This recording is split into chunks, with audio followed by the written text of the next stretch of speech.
a mais um vídeo do Catequizando-me. Nos últimos dois vídeos nós falamos um pouco sobre a etapa da revelação, a revelação divina, né, através do próprio Cristo. E o vídeo anterior nós falamos sobre o acesso, as vias de acesso ao conhecimento de Deus, e que até colocamos o exemplo de Santo Tomás de Aquino, que nos colocou as 5 vias de acesso do conhecimento através da nossa razão, certo? O que acontece? Nesse vídeo nós vamos nos utilizar do catecismo, do parágrafo 74 ao parágrafo 100, sendo que os últimos parágrafos, do 96 ao 100, nós vamos fazer a leitura do resumo como de tradição aqui do nosso canal, ok? E nessa etapa do artigo 2, dessa grande primeira parte do Catecismo da Igreja Católica, que é a profissão de fé, nós vamos falar sobre a transmissão dessa revelação. Recebemos e agora nós devemos transmitir enquanto igreja. Okay? A gente não pode deixar que todo o conhecimento, toda a riqueza, toda a revelação recebida simplesmente pare na história. Ela tem o seu compromisso, através do magistério da igreja, de perpetuamente ir disseminando toda a verdade de Cristo, toda a sua revelação a todos os seus fiéis. Por isso que aqui a proposta dessa etapa já é de cara apresentada no parágrafo 74, nesse parágrafo inicial, em que ele coloca 1 Timóteo 2,4, apresentando a seguinte passagem: Deus quer que todos os homens sejam salvos e cheguem ao conhecimento da verdade. Qual que é essa verdade? Jesus Cristo. E ele complementa: é preciso, pois, que Cristo seja anunciado a todos os povos e todos os homens, e que dessa forma a revelação chegue até as extremidades do mundo. Então, a revelação recebida, ela deve ser compartilhada e deve ser anunciada a todos os povos. A boa nova, o evangelho, ela deve ser comunicada aos fiéis para que nesse, recebendo essa graça da salvação, eles cheguem ao conhecimento da verdade, e chegando ao conhecimento da verdade, todos os povos possam ser salvos. Até ele complementa aqui no parágrafo 74, lembrando e sempre levando em consideração a riquíssima Constituição Dogmática Dei Verbum, ela fala sobre a revelação. Ele cita: Deus dispôs com sua benignidade que aquelas coisas que revelara para a salvação de todos os povos permanecessem sempre íntegras e fossem transmitidas a todas as gerações. Nessa etapa inicial desse artigo 2º, a partir do parágrafo 75, nós vamos ver uma transmissão apostólica através de 2 tipos de pregação. A primeira é a pregação oral, já que na convivência com Cristo e logo depois de sua morte e ressurreição, os discípulos ainda mantinham a tradição oral como essa transmissão do Evangelho da Boa Nova. Logo depois, os apóstolos e as comunidades, eles também começaram a fazer essa transmissão através da escrita. Então nós temos inicialmente a transmissão oral e depois nós temos a transmissão escrita, também andando em paralelo com a pregação dos apóstolos, propriamente dito. Aqui no parágrafo 76, ele coloca o seguinte: a transmissão do Evangelho segundo a ordem do Senhor fez-se de duas maneiras. Oralmente, pelos apóstolos, que na pregação oral, por exemplos e instituições, transmitiram aquelas coisas que ou receberam das palavras, da convivência e das obras de Cristo, ou aprenderam por sugestão do Espírito Santo, a inspiração. E por escrito, como também por aqueles apóstolos e varões apostólicos que, sob inspiração do mesmo Espírito Santo, puseram por escrito a mensagem da salvação.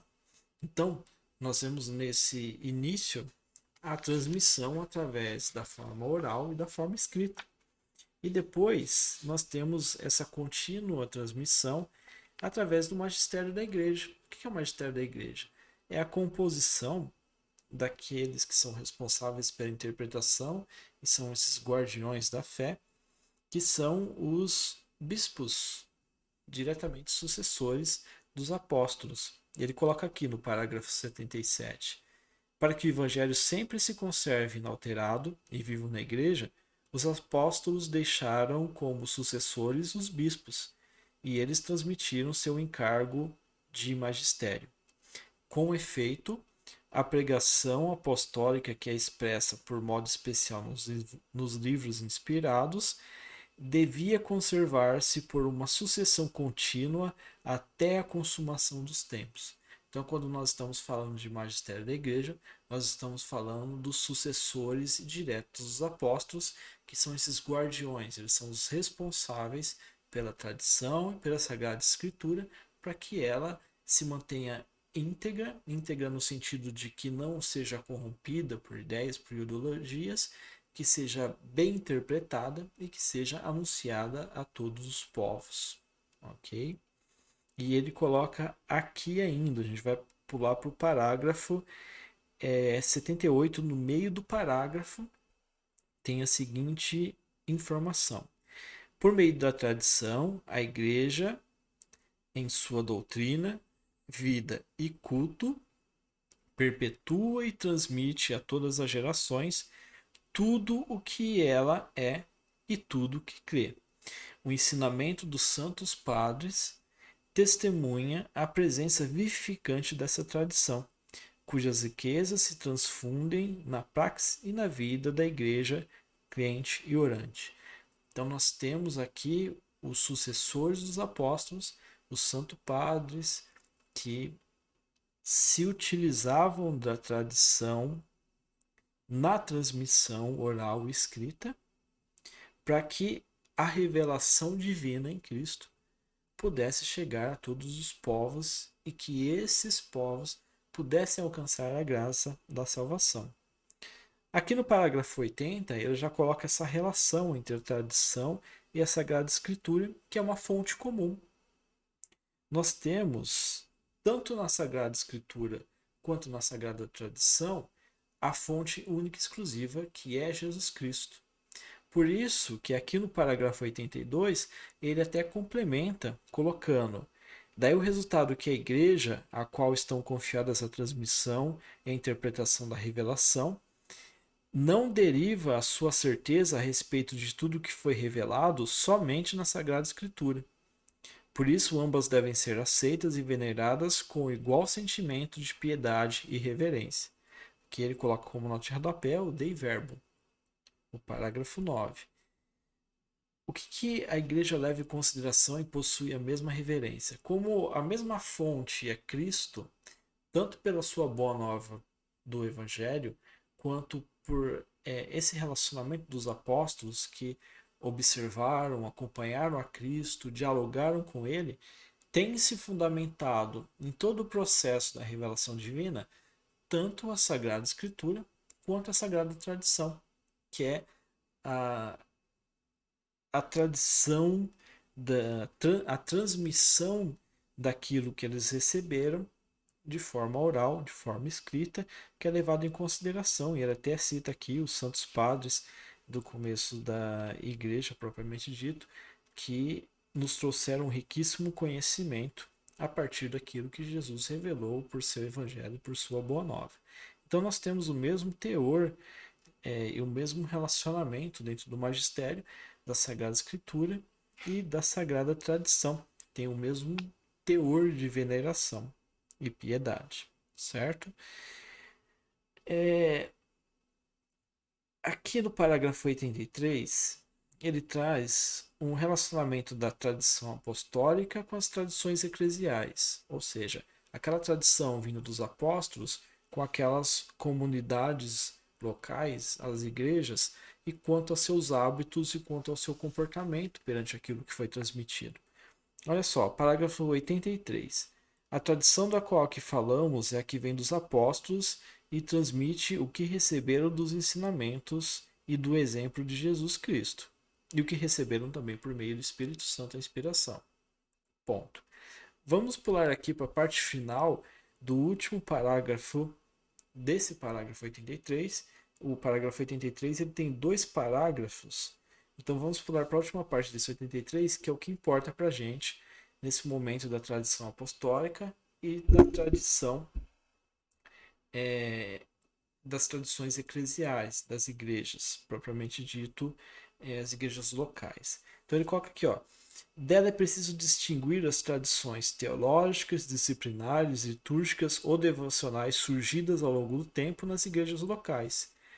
Constituem elas formas particulares sobre a qual a grande tradição recebe expressões adaptadas dos diversos lugares e diversas épocas.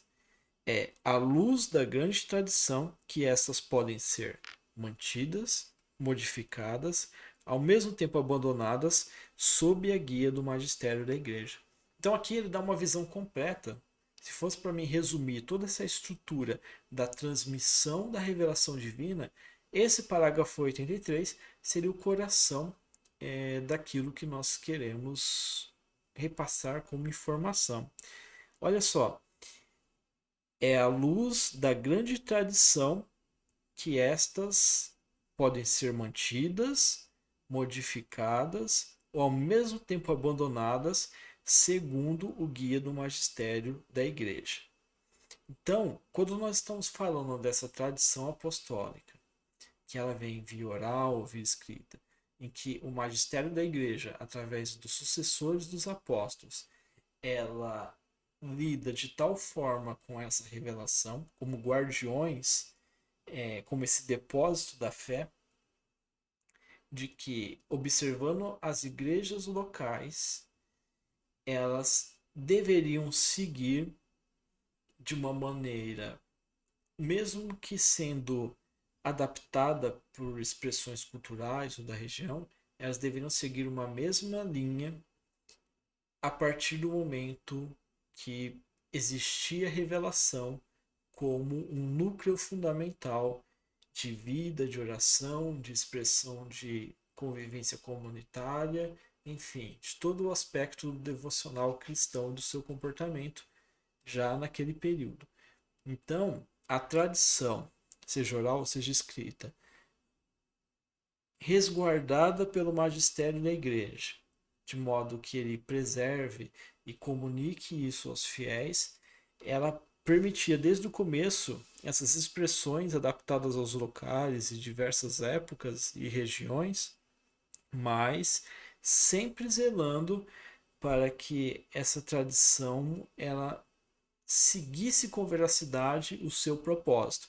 Por isso que aqui ele coloca no parágrafo 83 no final que elas poderiam ser mantidas, poderiam ser alteradas, elas poderiam até mesmo ser abandonadas conforme a interpretação da igreja.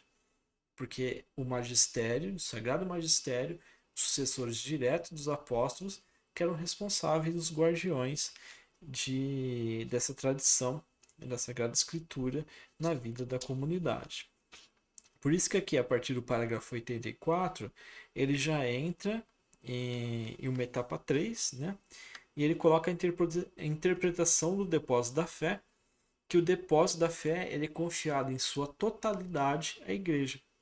Olha só, o patrimônio sagrado da fé, depositum fidei, constituído da sagrada tradição e da sagrada escritura, foi confiado pelos apóstolos à totalidade da igreja, apegando-se firmemente ao mesmo tempo ao povo santo, todo unido aos seus pastores, perseverando continuamente na doutrina dos apóstolos e na comunhão, na fração do pão e nas orações, de sorte que, na conservação, no exercício e na profissão de fé transmitidas, se cria uma singular unidade do Espírito entre os bispos e os fiéis. Esse é um ponto fundamental. Rogério, por que a igreja e o magistério é responsável por ser esse guardião dessa doutrina da fé, ser esse depósito da fé? Para que a unidade entre a prática, entre a tradição, entre aquilo que nos foi revelado, sejam mantidas sem alteração, sem qualquer tipo de corrupção, sem qualquer tipo de desgaste. A revelação ela sempre deve ser apontada pelo magistério da igreja, de um modo que siga fielmente aos preceitos já revelados por, pelo tempo infinito, até o final dos tempos, como foi citado aqui, aquilo que Cristo realmente quis propor pela sua igreja. Então, o magistério é esse guardião. Por isso que aqui no parágrafo 85, quando se fala magistério da igreja, já no início ele apresenta que o ofício de interpretar autenticamente a palavra de Deus, escrita ou transmitida, foi confiada unicamente ao magistério vivo da igreja, cuja autoridade se exerce em nome de Jesus Cristo, isto é, foi confiado aos bispos em comunhão com o sucessor de Pedro, o bispo de Roma. Isso aqui resume e simplifica de uma forma geral por que a igreja ela resguarda toda a tradição, toda a revelação, a Sagrada Escritura, e é ela que está apta a fazer essa interpretação e, em comunhão com o povo, em comunhão com os fiéis, celebrar, viver, compartilhar todo essa vida em Cristo, digamos assim. Aqui surge também no parágrafo 88 que através dessa interpretação, dessa análise, o magistério, ele recebendo essa autoridade direto de Cristo, ele desenvolve e cria os dogmas, né?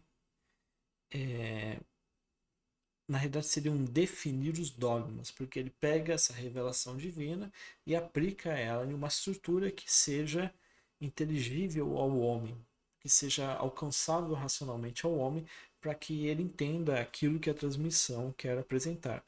E o que é o dogma especificamente? O dogma é uma verdade irrevogável de fé.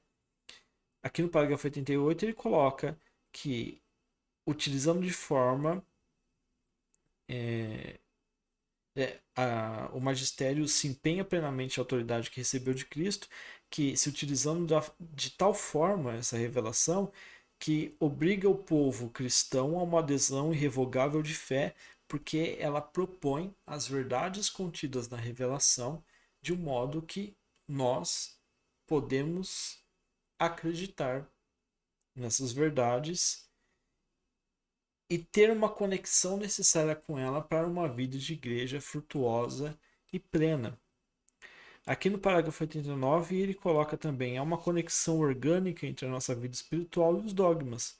Os dogmas, eles são luzes que nos guiam a partir da revelação, que mostram os caminhos, que mostram as verdades de fé, que nós assumimos como verdades também em nossa vida, como esse luzeiro seguro diante que nós podemos caminhar e seguir fielmente. Ele termina aqui no parágrafo 89. Na verdade, se nossa vida for reta, nossa inteligência e nosso coração estarão abertos para acompanhar, acolher a luz desses dogmas de fé. E no parágrafo 90 ele coloca: os laços mútuos e a coerência dos dogmas podem ser encontrados no conjunto da revelação do mistério de Cristo.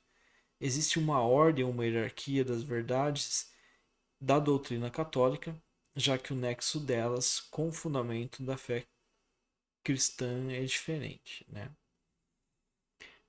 Existe também um ponto importante a ser explorado, além dessa revelação, além a partir da revelação e o cuidado que a igreja tem e ela define esses dogmas a partir da revelação, que são verdades irrevogáveis. Por que são verdades irrevogáveis? Porque se você contradiz alguma dessas verdades, não faz muito sentido o processo com que a revelação ocorre, certo? Vamos pegar um exemplo. Maria Santíssima, que concebeu Jesus Cristo sem pecado. Dentro desse dogma, nós temos uma estrutura de informações que até uma análise lógica nos leva a concluir que para gerar o Salvador, a Virgem deveria ser pura e santíssima. A partir do momento que na revelação de fé e na tradição a igreja se depara com essa informação, com a inspiração do Espírito Santo, ela elabora o dogma, e esse dogma, perante a revelação, perante as Sagradas Escrituras, perante todo o contexto de estudo, de colaboração, de fomentação desse conhecimento, de inspiração, ela chega a essa verdade de fé. E a partir dessa verdade de fé, existe algo muito interessante que ele coloca aqui no parágrafo 91, que é o senso sobrenatural da fé. Todos os fiéis, ele coloca, participam da compreensão e da transmissão da verdade revelada. Eles receberam a unção do Espírito Santo que os instrui e os conduz à verdade em sua totalidade. Quando nós estamos falando desse senso sobrenatural da fé, nós estamos falando que, através do Espírito Santo, Deus nos capacita para que, enquanto fiéis, nesse ato de fidelidade a Deus, nós possamos ter um senso em comum daquilo que a revelação divina nos propõe. Ele coloca aqui no parágrafo 92: o conjunto dos fiéis não pode enganar-se no ato de fé. É manifesta esta sua peculiar propriedade mediante o senso sobrenatural da fé de todo o povo, quando, desde os bispos até o último dos fiéis leigos, apresentam um consenso universal sobre as questões da fé e costumes. Aqui 79, que ele vem reverenciando a Lumen Gentium. Quando nós observamos que perante a igreja, perante o magistério da igreja, todo o povo, todos os fiéis, existe um senso comum de fé que nós celebramos, convivemos, compartilhamos, que nós fazemos da nossa vida em oração, em celebração, e que estamos unidos nesse consenso de fé, pelo Espírito Santo, por essa unção, por essa transmissão, nós temos esse sentido comum que nos faz caminhar com as mesmas condições de percepção, de interpretação para a nossa vida daquilo que a igreja nos propõe. Então, existe essa unidade, existe esse, digamos assim, esse senso sobrenatural de fé do povo, dos bispos, de cada um daqueles fiéis que, inspirados pelo Espírito Santo, eles possam observar e reivindicar as certezas da verdade de fé que são reveladas por Cristo. Isso faz com que, além do magistério da igreja, além da revelação, além dos dogmas, além dessa estrutura comum, formalmente, digamos assim, apresentada, existe esse senso comum de fé por inspiração do Espírito Santo que nos faz enxergar com os olhos de fé perante a igreja e nos faz ter um denominador comum nessa vida de unção em Cristo. A gente sabe, a gente sente, a gente tem essa direção do Sagrado Magistério, caminhando em conjunto com toda a revelação divina, caminhando em conjunto com essa graça de ter a revelação de Cristo, para que nós possamos celebrar juntos com o mesmo princípio de fé. E esse crescimento, o crescimento dessa fé, que ele aborda aqui no parágrafo 94, graças à assistência do Espírito Santo, a compreensão tanto da revelação através das palavras, do depósito da fé, que pode fazer com que a vida da igreja seja cada vez mais plena em si, e que o homem ele possa chegar até Deus de uma forma plena através dessa revelação, suprindo o homem sempre com esse Espírito Santo guiando, o iluminando. Ele faz com que, através da interpretação, através do compartilhar do conhecimento, através dos estudos que nós fazemos, possamos chegar sempre à verdade comum, podemos chegar sempre em nosso coração ao momento espiritual de vida, de plenitude, de reconhecer essas verdades em Cristo e de caminhar junto.